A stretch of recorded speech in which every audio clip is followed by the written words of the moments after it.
पहला चैप्टर वो introduction class, और इस इंट्रोडक्शन क्लास में हम लोग स्टार्ट करें अप्लाइड फिजिक्स।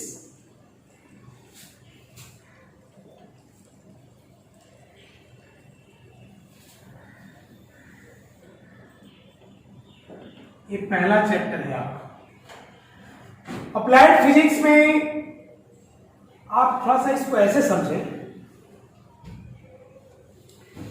कि जैसे न्यूटन साहब, आप लोग पढ़े होंगे 9th क्लास में भी, कि न्यूटन साहब ने मोशन के बारे में एक नियम दिया, इसको लॉज ऑफ मोशन कहते हैं।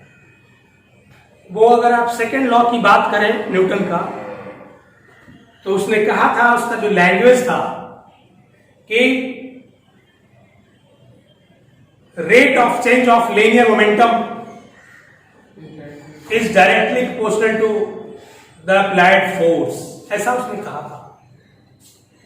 लेकिन इस स्टेटमेंट के बाद एक एक्सप्रेशन को उसने लिखा था, लास्ट एक्सप्रेशन, और वो expression F equal m into a, F equal m into ए।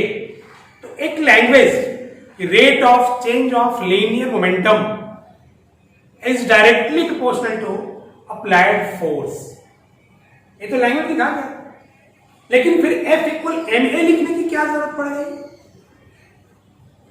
जो लैंग्वेज था ना, वो लैंग्वेज उतना इंपॉर्टेंस नहीं है जितना कि F इक्वल एम इंटू ए इंपॉर्टेंस। मीन्स कहने का मतलब ओरिजिनेट तो आप लैंग्वेज से करते हैं, लेकिन एंड जो होता है वो मैथमेटिकली नहीं होता है किसी भी चीज का। जैसे आपको अगर मान लो कि फिजिक्स में न्यूटन का ही लॉ जो ग्रेविटेशन था, उसने कहा कि ये जो ब्रह्मांड है, इस ब्रह्मांड में दो वस्तुएं एक दूसरे को आकर्षित करती है, और जो आकर्षित करती है उन दोनों के बीच जो फोर्स लगता है वो दोनों के मास के प्रोडक्ट के डायरेक्टली प्रोपोर्शनल, और दोनों के बीच जो डिस्टेंस है उसके स्क्वायर का inversely proportional. Force between two masses in the universe is directly proportional to the product of the masses and inversely proportional to the square of the distance between them. ये language. लेकिन last उसका expression F equal G m1 m2 by r square, mathematical. तो वो statement का ये जो हमारा है वो मैथमेटिकल एक्सप्रेशन है। जब तक मैथमेटिकल एक्सप्रेशन नहीं आएगा तब तक उस लैंग्वेज को समझ पाना मुश्किल था। मीन्स यहां पे सबसे जो समझने वाली बात है कि मैथमेटिक्स जो है फिजिक्स का लैंग्वेज है। मैथमेटिक्स ही फिजिक्स का लैंग्वेज है। जैसे आपको पटना से जाना हो दिल्ली, तो पटना से दिल्ली मतलब ये हमारा इनिशियल पॉइंट और वो हमारा टारगेट पॉइंट। लेकिन जब तक कम्युनिकेशन नहीं रहेगा हम टारगेट के पास नहीं पहुंच सकते। तो कम्युनिकेशन, या तो आप चले जाओ रेलवेज, एयरवेज, है ना भाई, ये आपका कम्युनिकेशन है। और कम्युनिकेशन से आप इजी गोइंग अपने टारगेट के पास क्या पहुंच जाओ। सेम फैशन में फिजिक्स का जो इनिशियल पॉइंट है और जो फाइनल पॉइंट है उसके बीच मैथमेटिकल एक्सप्रेशंस, और वही mathematical expressions starting to end करता है।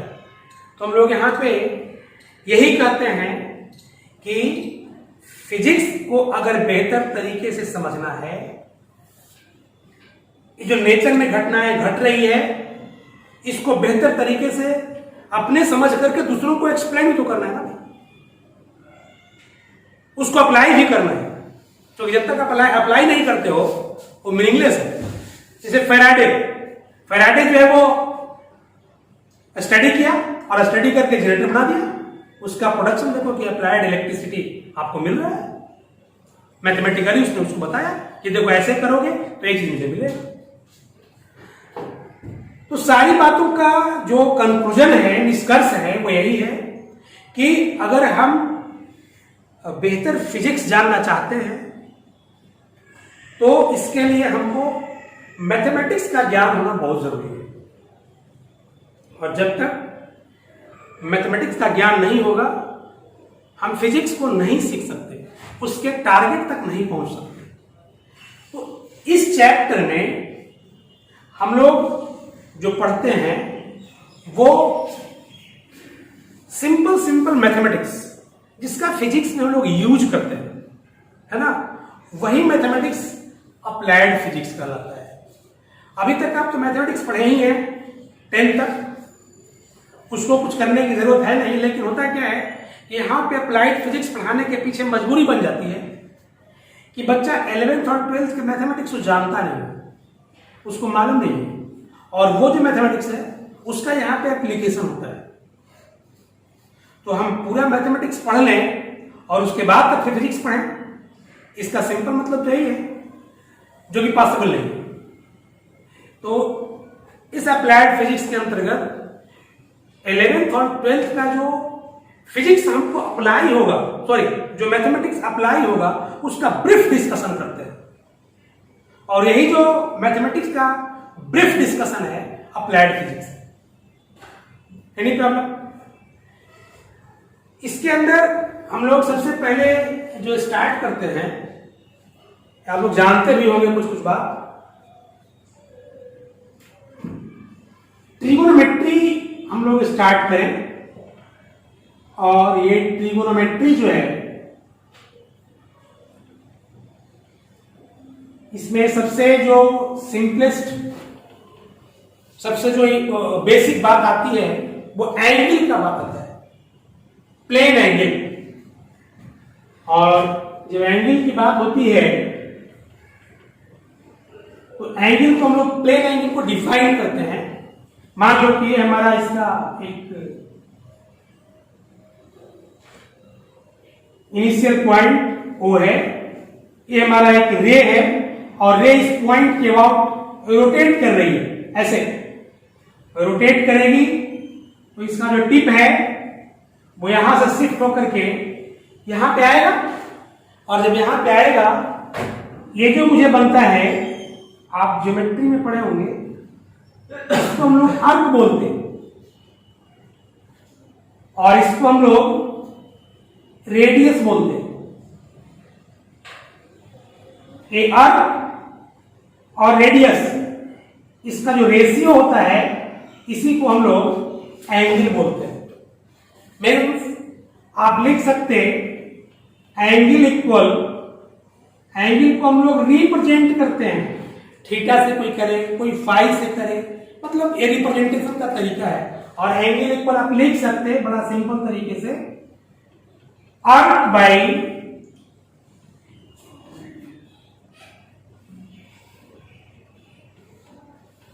Radius. Means theta equal, arc को भी हम लोग रिप्रेजेंट करते हैं, इसको स्मॉल एल से रिप्रेजेंट करते हैं, और रेडियस को या तो कैपिटल आर से रिप्रेजेंट करो या फिर स्मॉल आर से रिप्रेजेंट करो। ये theta equal L by R, theta equal L by R. इसका जो मेजरमेंट हम लोग करते हैं थीटा का, इसे आप मास का मेजरमेंट करते हैं, या तो ग्राम में बोलते हैं या फिर किलोग्राम में बोलते हैं। नहीं तो यहां पे जो एंगल का मेजरमेंट करते हैं, खास करके प्लेन एंगल का, इसका जो यूनिट लिखते हैं वो रेडियन लिखते हैं, रेडियन मेजरमेंट। इसका जो यूनिट होगा इसको आगे हम लोग पढ़ेंगे under the heading unit dimension. इसका यूनिट होगा रेडियन, इसका यूनिट रेडियन। रेडियन और डिग्री में संबंध है, शायद आप लोगों को मालूम भी होगा कि जो रेडियन है इसका डिग्री के साथ संबंध है, और 180 डिग्री इक्वल पाई रेडियन होता है। 180 डिग्री इक्वल कितना होता है मुझे? Pi radian. तो डिग्री को आप कन्वर्ट कर सकते हैं किसमें, रेडियन और रेडियन। अगर आपको क्वेश्चन दिया हुआ है रेडियन चाहता है कि डिग्री में डिमांड है तो उसको कन्वर्ट कर देंगे with the help of this formula. 180 degree का मतलब कितना, पाई रेडियन। इसके आगे हम लोग ट्रिगोनोमेट्रिक रेशियो की बात देखे होंगे, टी रेशियोज। और ट्रिगोनोमेट्रिक रेशियो जो होता है साइन, कॉस, टैन, फिर उसका रेसिप्रोकल, साइन का रेसिप्रोकल कोसेक, कॉस का सेक और टैन का कॉट, है ना। तो हम लोग टी रेशियो की थोड़ा बात कर लें। ट्रिगोनोमेट्रिक रेशियोज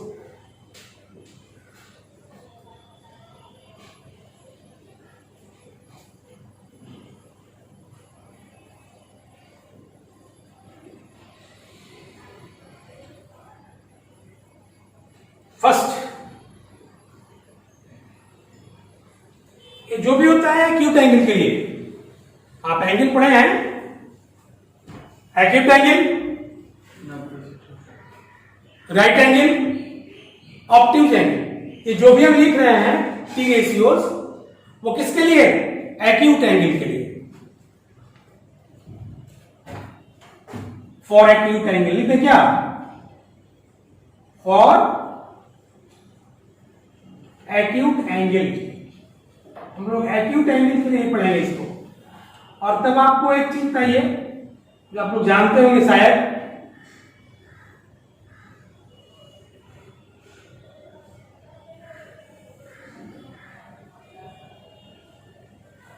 ये हमारा राइट एंगल ट्रायंगल है। ये अगर अकेले 90 डिग्री है तो इन दोनों का सम जो हमारा होगा वो 90 डिग्री होगा। हम इसमें किसी एक एंगल को एक्यूट मान लें और हमने इसको मान लिया एक्यूट एंगल थीटा। तो इसमें हमको जानना पड़ता है कि परपेंडिकुलर कौन है, बेस कौन है और हाइपोटेनस कौन है। इसका आइडेंटिफिकेशन बहुत जरूरी है। एक राइट एंगल ट्रायंगल है, इसका नाम दे दीजिए अगर ज्यादा दिक्कत है, A B C. In right angle triangle, in right angle triangle A B C,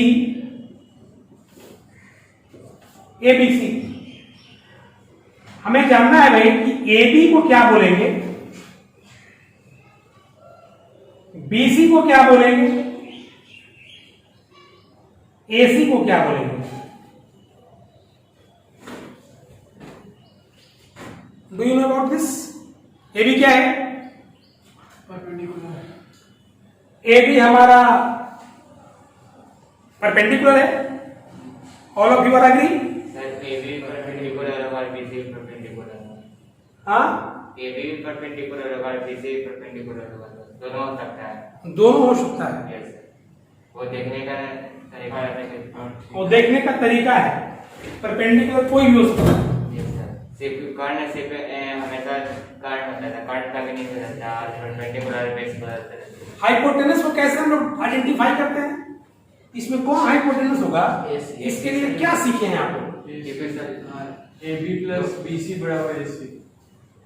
sir जो A B plus B C equal A C, ये कोई जरूरी नहीं। सर जो समकोण एक चांस है इक्वल भी हो सकता है, लेकिन ट्रायंगल फॉर्मेशन का जो रूल है वो sum of the two sides will be greater than और इक्वल टू, बड़ा कर सकता है या बराबर भी हो सकता है। तो आप एक पार्टिकुलराइज कर रहे हो कि दो स्मॉलेस्ट साइज का साइड का सम जो होगा वो थर्ड के बराबर होगा।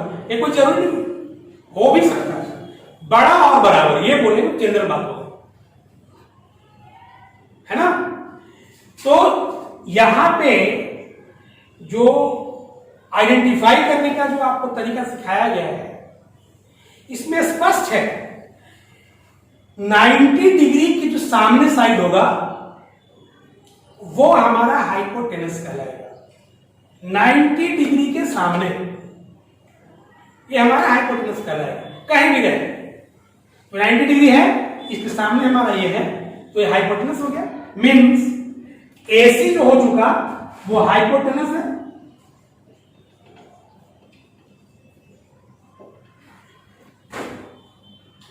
अब बात बनता है कि एडी और बीसी की बात है, विच वन इज परपेंडिकुलर और विच वन इज बेस। कौन परपेंडिकुलर है और कौन बेस है।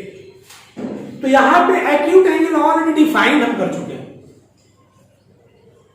एक्यूट एंगल हमने डिफाइन कर दिया है, और जब एक्यूट एंगल डिफाइंड है तो यहां परपेंडिकुलर भी डिफाइंड है। ये कहना जो आप बोल रहे थे कि इसमें या ये दोनों में कोई हो सकता है, कब? जब हम एक्यूट एंगल डिफाइन नहीं करते। हमने एक्यूट एंगल बीएसी को डिफाइन कर दिया है, ये हमारा एक्यूट एंगल है। थीटा को मैंने रिप्रेजेंट कर दिया है। जब थीटा को रिप्रेजेंट कर दिया है तो बात तो यही बनता है कि थीटा के सामने, एक्यूट एंगल के सामने जो साइड दिखाई पड़ेगा वो परपेंडिकुलर होगा। स्पष्ट है कि एक्यूट एंगल ये है और इसके सामने तो यही है, और सामने हमारा बीसी है। मीन्स यहां जो बीसी होगा वो परपेंडिकुलर कहलाएगा। स्पष्ट है, बीसी इज द परपेंडिकुलर।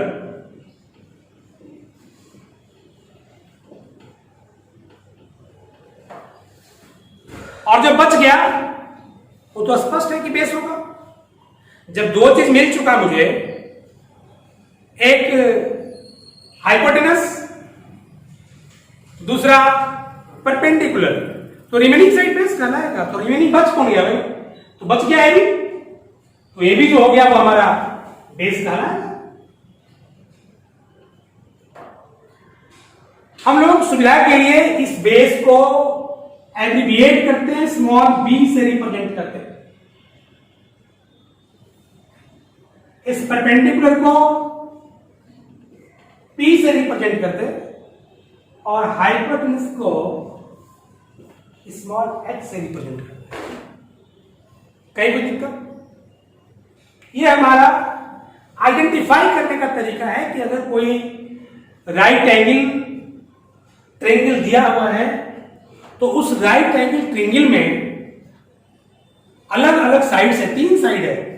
अब तीनों में कौन क्या है, इसको आइडेंटिफाई करने का तरीका जो है वो यही है कि जो 90 डिग्री के सामने होगा वो हाइपोटेनस कहलाएगा। एक्यूट एंगल के सामने जो होगा वो हमारा परपेंडिकुलर कहलाएगा, और जो बच गया वो बेस है। आप जो बोल रहे थे वो सही नहीं था। तो इस बात को हम लोग जब भी कहीं कोई पूछे, कहीं भी, तो ये चीज पकड़ेंगे कि 90 डिग्री किधर है, उसके सामने कौन है, एक्यूट एंगल किधर है, उसके सामने कौन साइड है, बस काम खत्म। अगर एक्यूट एंगल नहीं दिया होता तब आपका आंसर एकदम सही था, कोई भी हो सकता है, हम किसको खा दें। लेकिन जब एक्यूट, अब मान लो कि एक्यूट एंगल ये हो जाए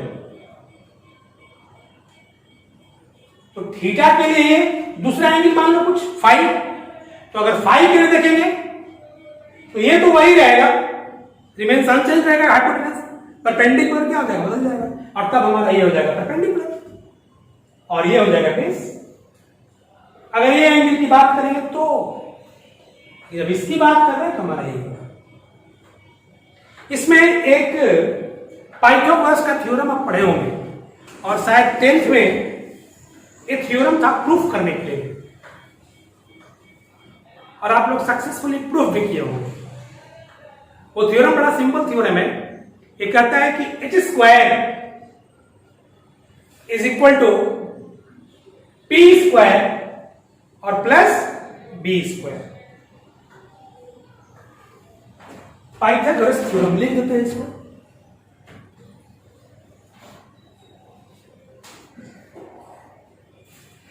थ्योरम जो पढ़ना था 10th क्लास में, उसको अगर आप बहुत बेहतर तरीके से प्रूफ करना सीख गए होंगे या अगर दिमाग में रखें तो फिजिक्स में बहुत हेल्प करता है वो, बहुत ही ज़्यादा, क्योंकि ब्रेन बनाता है एनालिटिकल। प्रूफ करने का मतलब कंप्लीट वो आपकी क्रिएटिविटी है, कैसे उसको प्रूफ करते हो, है ना। एक्सियम का यूज करते हैं और एक्सियम का यूज करके हम लोग थ्योरम को प्रूफ करते हैं। एक्सियम मतलब जो ऑलरेडी प्रूफ्ड है, और थ्योरम मतलब इसको हमको क्या करना पड़ता है, प्रूफ करना पड़ता है with the help of axioms. ये कहता है कि H square equal P square plus क्या, बी स्क्वायर। आप लोग दो टर्म पढ़े होंगे, एक होता है आइडेंटिटी और एक होता है equation. What is the basic difference between equation and identity? Equation किसको बोलेंगे और आइडेंटिटी किसको बोलेंगे? क्योंकि आगे आपने पढ़ा होगा ट्रिगोनोमेट्रिक आइडेंटिटी, है ना। एक मिनट में पहले टी रेशियो लिख दे उसका ना, टी रेशियो लिख दे, ज्यादा अच्छा रहेगा। उसके बाद हम लोग आइडेंटिटी की बात कर रहे हैं। तो टी रेशियो का मतलब sine theta, sine theta. Sign theta का मतलब हम लोग पढ़े हैं, मालूम होगा शायद आपको, क्या चीज भाई? 1/cos हाँ वो तो सही बात है। हाँ ये पी बाई एच तो भी पढ़े होंगे, परपेंडिकुलर बाई हाइपोटेनस। दूसरा भी पढ़े होंगे आप, cos theta equal B by h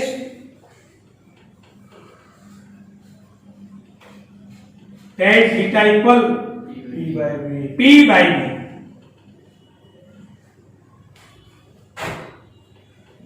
sine theta का रेसिप्रोकल कोसेक थीटा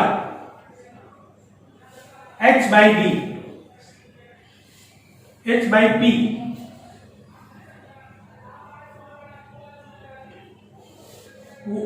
कॉस का होता है सेक थीटा और एच बाई बी टेन का होता है cot theta, B by T. अगर आपसे सिंपल कोई पूछे ऐसे, इस साइन का मतलब क्या, कुछ नहीं, जब तक एंगल डिफाइन नहीं रहेगा तो पूछे साइन मतलब, मुझे नहीं मालूम। थीटा रहेगा मतलब एक्यूट एंगल डिफाइंड हो, और तभी कहेंगे कि साइन थीटा का मतलब पी बाई एच होता है। अब पढ़े होंगे ट्रिगोनोमेट्रिक आइडेंटिटी। ट्रिगोनोमेट्रिक बताओ भाई, ट्रिगोनोमेट्रिक आइडेंटिटी कौन कौन सा था जो पढ़े हैं आप?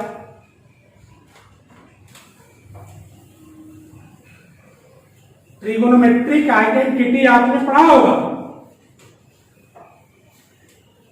तो हम लिखेंगे तो आप सही बोलेंगे कि हाँ हम तो इस बात को पढ़े। ये बेसिक चीज है। एक होता है आइडेंटिटी और दूसरा होता है इक्वेशन। आइडेंटिटी और इक्वेशन में अंतर है, वो अंतर मैथमेटिक्स में क्लियर कर हो जाएगा, लेकिन यहां पे हम उसको शॉर्ट फॉर्म में कह दें कि आइडेंटिटी जो होता है वो वेरिएबल के किसी भी मान के लिए वो जो है वो लेफ्ट हैंड राइट साइड और राइट हैंड साइड क्या होगा, इक्वल होगा। लेकिन इक्वेशन जो होता है उसमें वेरिएबल का सर्टेन वैल्यू के लिए ही वो क्या रहेगा, उसको सेटिस्फाई करेगा, मतलब मेनी वैल्यूज का नहीं होगा। लेकिन यहां पे इनफाइनाइट फंक्शंस है। आइडेंटिटी का मतलब इनफाइनाइट सॉल्यूशंस, बट इक्वेशन का मतलब सर्टेन सॉल्यूशन, डिफरेंट। जैसे x square plus B x plus C equal 0, ये x square plus B x plus C equal 0, ये हमारा इक्वेशन है। एक्स का सिर्फ और सिर्फ दो वैल्यू मिलेगा जो इसको क्या करेगा, सेटिस्फाई करेगा। लेकिन अगर कह दे कि a प्लस बी का whole square equal A square plus twice A B, plus B square. ये क्या है भाई? तो आइडेंटिटी है। आप ए और बी का कितना वैल्यू डाल दो left hand side, left hand में, और फिर क्या राइट, सारा का सारा वैल्यू से क्या करेगा? सेटिस्फाई करेगा। तो कहने का मतलब कि इसके लिए दो ही वैल्यू, बट इसके लिए मेनी सॉल्यूशंस। हम लोग जो ट्रिगोनोमेट्रिक आइडेंटिटी है उसकी अगर बात करें तो आप पढ़े हैं पहला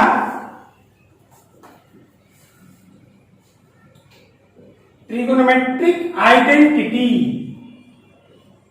इसको इक्वेशन नहीं बोलते, आइडेंटिटी बोलते हैं। वो क्या है? पहला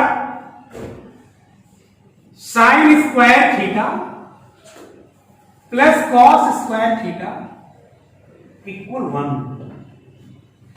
sine square theta plus cos square theta equal to कितना भाई? 1। अब थीटा का तो कोई मान रख दो, वो सबके लिए क्या करेगा? उसको सेटिस्फाई करेगा ईच एंड एवरी वैल्यू के लिए। हम मान लेते हैं थीटा का वैल्यू लेट सपोज 45 डिग्री मान लें, तो थीटा का वैल्यू 45 डिग्री के लिए थीटा इक्वल 45 हमने माना, देखो सेटिस्फाई कर देगा। साइन स्क्वायर 45 प्लस क्या भाई? कॉस स्क्वायर कितना लिखते हैं? 45। आप इसका वैल्यू रख लिखोगे 1/√2 का होल स्क्वायर प्लस 1/√2 का होल स्क्वायर। ये 1/2 प्लस 1/2, एलसीएम 2 आएगा, या 1/2 प्लस हाफ 1। ये कितना आ गया भाई? राइट हैंड साइड आ जाएगा। नहीं, हम थीटा का वैल्यू 30 डिग्री लेके देखते हैं, फिर यही आएगा। थीटा का वैल्यू 60 लेके देखेंगे, यही आएगा। थीटा का वैल्यू 15 डिग्री लेके देखेंगे, वही आएगा। जो इच्छा उसको रखो, अगर थीटा का वैल्यू रखोगे रिजल्ट हमारा 1 मिलेगा। ये आइडेंटिटी है। ये क्या है? हमारा आइडेंटिटी है। मतलब थीटा का एक मान नहीं मिलेगा, कई एक मान मिलेगा। Any problem? ये दूसरा एक आइडेंटिटी है,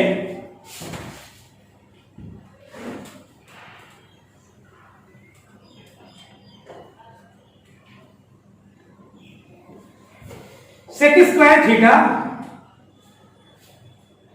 माइनस टेन स्क्वायर थीटा, इसका ही वैल्यू 1 होता है। और एक और है cosec square theta minus cot square theta, इसका भी वैल्यू 1 होता है।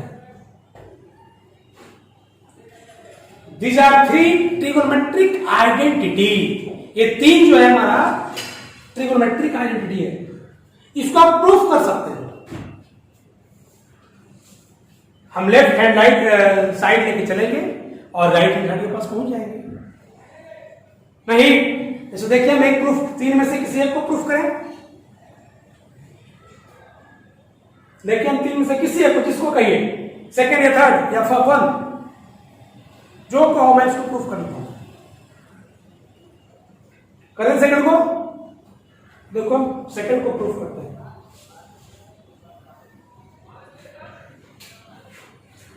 इसका लेफ्ट हैंड साइड लेके चलो। प्रूफिंग का तो मतलब ये है कि लेफ्ट को लेके चले और राइट के पास पहुंच गए, यही हमारा प्रूफिंग है। तो लेफ्ट हैंड साइड है sec square theta minus tan square theta. अब हम लोग इसका यूज कर लेंगे। सेक थीटा का मतलब h by B, h by B whole square, minus sine है तो माइनस देंगे, और टेन थीटा का मतलब p by B, p by B whole square करेंगे। इसको फर्दर सिंप्लीफाई करेंगे, इसको H square by B square, H square by B square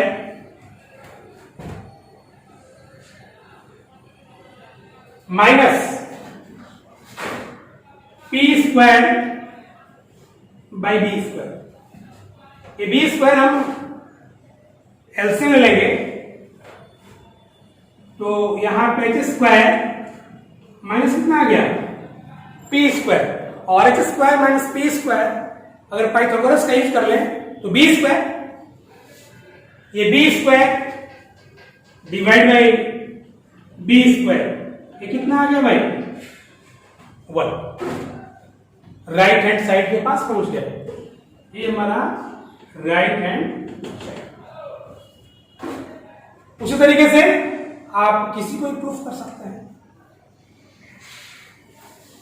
तो ये हमारा ट्रिग्नोमेट्रिक रेशियो है, इसको हम लोग हमेशा हमेशा के लिए याद रखेंगे, क्योंकि ये हर एक जगह फिजिक्स में जरूरत पड़ेगा, एक जगह नहीं पूरे फिजिक्स में। और जब तक आप पढ़ाई करोगे जीवन में तब तक इसका यूज है ना। हम लोग आगे बढ़ते हैं, एनी प्रॉब्लम?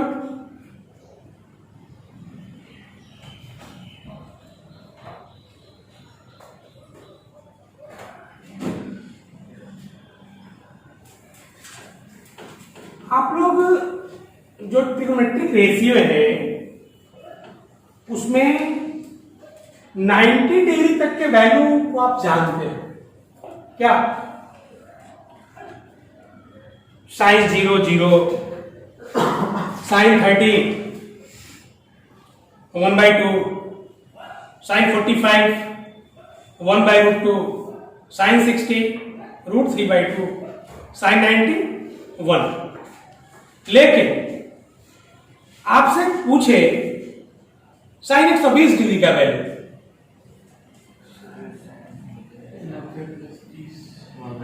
90 + 30 करना पड़ेगा, फिर क्या करेंगे उसको? cos 120 का वैल्यू पूछे क्या कीजिएगा? साइन शायद उसको लिखने की जरूरत नहीं है, 0 से लेकर 90 तक वो तो मालूम है सबको। हम 120 से बात करेंगे भाई, 90 के बाद मतलब ऑब्ट्यूज एंगल की बात करेंगे। साइन 120 का वैल्यू कितना होना चाहिए? -√3/2।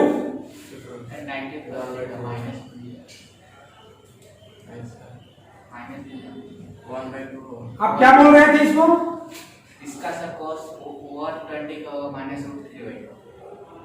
इसका बताइए ना, कॉस्ट बाद की बात है। इसका 1/2। आप क्या बोल रहे थे इसको? सर 90 + 30। क्या लिखे बोलिए आप? साइन लिखे? Yes sir, sign 90 + 30। 90 + 30 लिख दें? Yes sir. चलिए sin A + B। हाँ बोलिए क्या करते हैं इसको? सर sin A + B वाले फॉर्मूला पे सर इसको चेंज कर। वो क्या फॉर्मूला होता है बताइए हमको आप। sin A + cos 30 हो सर। एक सिंपल फॉर्मूला यहाँ पे काम कर लेंगे, साइन 90 डिग्री + थीटा, सर माइनस 1 साइन 90 + थीटा, यहाँ पढ़े होंगे formula, sine 90 + theta equal cos theta. इसी फॉर्मूला का यूज करें तो 90 + थीटा, थीटा क्या होता है 30, और एक नंबर आ जाएगा कितना भाई? cos 30 और cos 30 का वैल्यू आपको मालूम है? 3/2। ये माइनस नहीं होगा? सेकंड पॉजिशन में जा रहा है नहीं, यस लेकिन cos 120 की बात करें फिर क्या करेंगे? वही cos 90 + 30। 90 + 30, इसको क्या लिखे?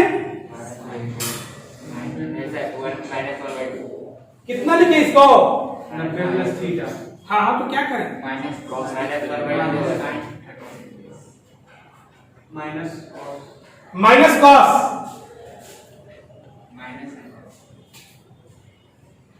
ये गलत है, माइनस कॉस होगा नहीं, माइनस साइन थीटा होगा। क्यों होगा? इसके पीछे भी रीजन है ना? मींस ये माइनस क्यों पड़ गया भाई? पहले इसमें तो माइनस नहीं थी और यहाँ माइनस क्यों हो गया? क्योंकि सर एक साइन नेगेटिव प्लस थीटा होता है sir. 90 plus theta second quadrant में साइन और साइन और कोसेक सर पॉजिटिव होता है और साइन नेगेटिव होता है, इसलिए सही बात। इसको क्या लिखेंगे हम लोग? माइनस। अगर आपसे पूछता है बड़ा सिंपल बात,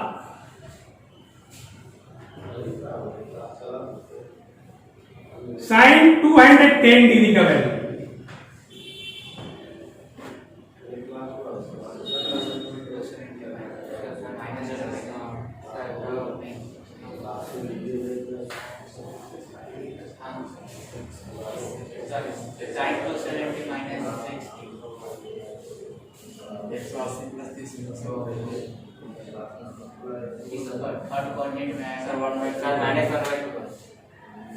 देख लेते हैं।